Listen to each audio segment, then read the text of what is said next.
Histoire fictive lue par une IA. Dans la famille Karim, une règle régnait sans partage. Les filles devaient demander la permission pour absolument tout. Chaque geste, chaque déplacement, chaque parole, même la plus anodine, nécessitait l'accord d'un homme de la famille, le père ou le frère aîné. Léla, 16 ans, et sa sœur cadette Anna, 13 ans, vivaient enfermées dans ce système. Pour ouvrir une fenêtre, changer de tenue, sortir de la maison ou parler à une amie au téléphone, elles devaient d'abord formuler une demande et attendre une réponse qui pouvait être un oui, un non, ou pire, un silence pesant. Cette règle, justifiée par le père comme une nécessité pour protéger la famille et préserver son honneur, étouffait lentement les filles. Chaque refus pesait sur leur morale. Chaque demande rejetée était une petite victoire pour le contrôle, mais une grande défaite pour leur liberté. Au fil du temps, Leila prit conscience que ce poids devenait trop lourd à porter. Elle sentait son énergie s'épuiser sous les non-dits, les interdits et la surveillance constante. Pourtant, elle ne voulait pas renier sa famille, ni ses valeurs, mais elle aspirait à pouvoir décider, au moins un peu, de sa vie.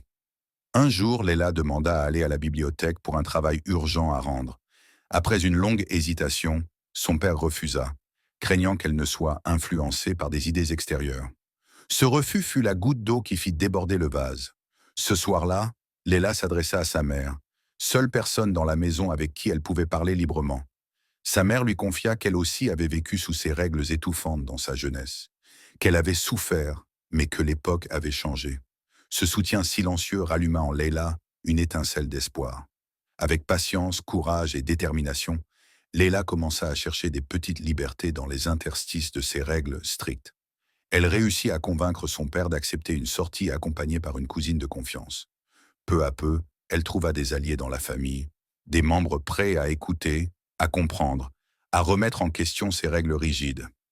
Le point de bascule survint lors d'un grand dîner familial. Leila, entourée de ses proches, prit la parole pour exprimer calmement mais fermement son ressenti.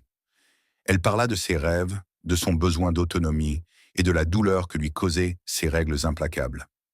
Cette fois, la parole fut reçue. Le silence fit place à des échanges honnêtes. Le père, d'abord surpris, écouta vraiment. Il reconnut que sa volonté de protéger sa famille avait parfois conduit à emprisonner celle qu'il voulait défendre. Les règles ne disparurent pas du jour au lendemain, mais elles commencèrent à se fissurer.